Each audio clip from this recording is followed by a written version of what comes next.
Menelusuri sejarah secara detail memang sangatlah sulit untuk kita kaji. Di samping perbedaan zaman yang kita alami saat ini jauh tertinggal dengan zaman mereka. Namun, secara maknawi, tidak semua sejarah musnah begitu saja dan tanpa bisa dibuktikan.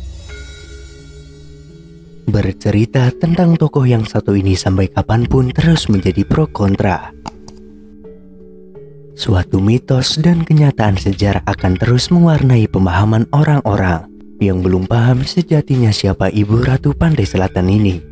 Sesungguhnya, mereka saling membenarkan pendapatnya masing-masing dengan mengatasnamakan keluarga atau silsilah garis keturunannya. Hingga hasilnya, dalam pemahaman sesungguhnya mereka masih dalam terap katanya. Kisah perempuan yang semasa hidupnya ngahyang bermula dari istri Nabiullah Nabi Sulaiman alaihissalam yang bernama Ratu Bilqis. Setelah suaminya wafat kembali ke hadiran Allah, beliau ngahyang karena cintanya yang begitu besar terhadap suaminya. Namun Allah berkehendak lain. Beliau akhirnya ditempatkan menjadi Ratu Pantai Selatan di bawah perintah Nabiullah Khidir alaihissalam. Dalam hal ini, misteri tidak membedarkan secara detail tentang sejati diri mereka. Namun, hanya menceritakan perjalanan 7 tombak yang pernah menjadi bagian dari hidup mereka, yang kini telah diwariskan kepada manusia bumi. Tombak yang pertama, tombak cakra langit. Bermotif lurus dengan kinanta emas murni berbentuk jangkar melingkar. Di tengah badan menjulang 4 tombak kecil melingkar kepala dengan kinata berlian red diamond memutar. Tombak ini diberikan kepada Kanjeng Sunan Kalijaga untuk melawan kesaktian Prabu Siliwangi atas perintah Prabu Panatagama Tajuddin Syarif Hidayatullah atau Sunan Gunung Jati dalam penyebaran agama Islam, dan tombak ini sebagai cindera mata perkawinannya Dewi Nawang Wulan dengan Sunan Kalijaga.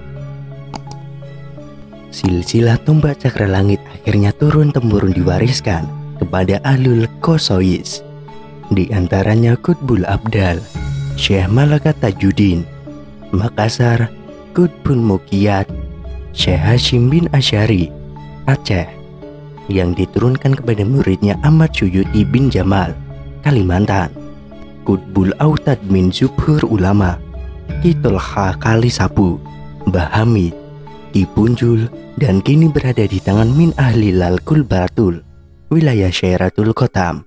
Namun sayang tidak boleh dipublikasikan. Kemudian tombak yang kedua, tombak Punjul wilayah. Tombak ini diberikan kepada putrinya Andini sebagai lambang dari tata istananya, yang kemudian hari diberikan kepada suaminya Dampu Awu, Gunung Sembung. Lalu diturunkan ke putranya yang bernama Raden Said atau Pangeran Lung Benda Jaya Negara. Dari Raden Said akhirnya berpindah tangan karena dicuri oleh segerombolan aliran hitam yang mengatasnamakan perguruan Kijang Kencana yang dikepalai oleh murid sakti Pangeran Ambusana, Beleri, Jawa Tengah. Baru setelah 20 tahun di tangannya, tombak Punjul akhirnya dimiliki oleh seorang petapa sakti, Buyut Ajigung Ajiguna, setelah adu kesaktian. Kisah tombak ini turun-temurun dijaga oleh sebagian bangsa Hindu dan pada akhirnya raib di hutan Banyuwangi, Jawa Timur. Dan baru setelah seorang waliullah kamil, Mbah Hafidz, yang berasal dari Timur Tengah, menduduki wilayah tersebut, akhirnya tombak Punjul wilayah tetap terjaga. Kini tombak Punjul masih dijaga oleh muridnya yang bernama Ki Panjalupati, Jawa Tengah. Bentuk tombak Punjul wilayah bermotif lurus, urat air hujan, Majapahit, warna hitam kebiruan, dengan 5 ujung mata tombak mengarah ke depan. Tombak ini sudah dirombak dari bentuk aslinya oleh Mbah Hafidz sendiri sebagai suatu pengelabuhan di masa yang akan datang agar tidak disalahgunakan. Kemudian tombak yang ketiga, tombak Panatagama. pemberian dari Sultan Nurjin Maimun Indramayu. Motif 3 cabang tombak ke depan, urat besi Aji Meteor Legam, besi bersisik tanpa pamor, dihiasi 7 batu merah delima, 3 zamrud Kolombia, dan 4 safir Sri Lanka, serta 11 batu biduri air. Silsilah tombak ini hanya kedapatan 4 orang dan lainnya tidak diketahui, yaitu Syekh Abdullah Al-Fanani min Rijalullah, Syekh Qasim Al-Jawi, Syekh Mudaim, dan Ki Toha Tegal Gubuk. Kemudian tombak yang keempat, Cemeti Rasul. Tombak Cemeti Rasul ini bermula dari pemberian Rasulullah berupa cemeti panjang atau besi panjang yang diberikan kepada Nabiullah Khidir alaihissalam sewaktu di Baiat Maqamul Azam di alam Musamma tingkat ke-6, yang kemudian diberikan kepada Dewi Nawang Wulan.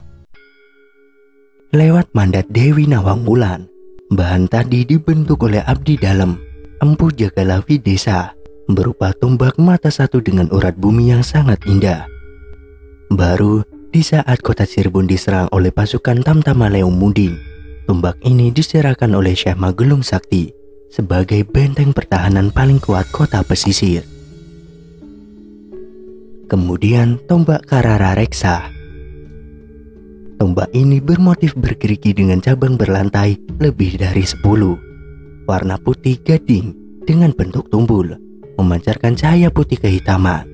Tombak ini hasil riado Dewi Nawang Wulan sendiri sewaktu masih menjadi murid Ki Ageng Surya Pangeran Kuncung Angga Buwana atau Ki Buyut Trusmi.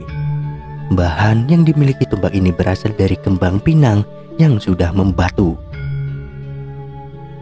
Kisah tombak Karara Reksa selalu muncul sewaktu-waktu di saat menjelang pemilihan presiden, dan tombak tersebut masih terpelihara di alam Istana Gaib Laut Selatan. Selanjutnya, tombak Karara Mulia. Tombak ini tidak diketahui pembuatnya, hanya saja setelah dipegang Dewi Nawang Wulan, tombak ini dihadiahkan atas perkawinan putrinya yang bernama Nyimas Anting Retno Wulan untuk suaminya Pangeran Jaladara, putra Kiai Ageng Bintaro Kejuden. Tombak yang selanjutnya, tombak Tulung Agung. Tombak ini diwariskan secara langsung dari tangan Dewi Nawang Wulan sebagai tanda terima kasihnya atas keluhurannya derajat Habib Hussein yang mau menyelamatkan bumi Pekalongan dari amukan tsunami hingga tidak sampai terjadi.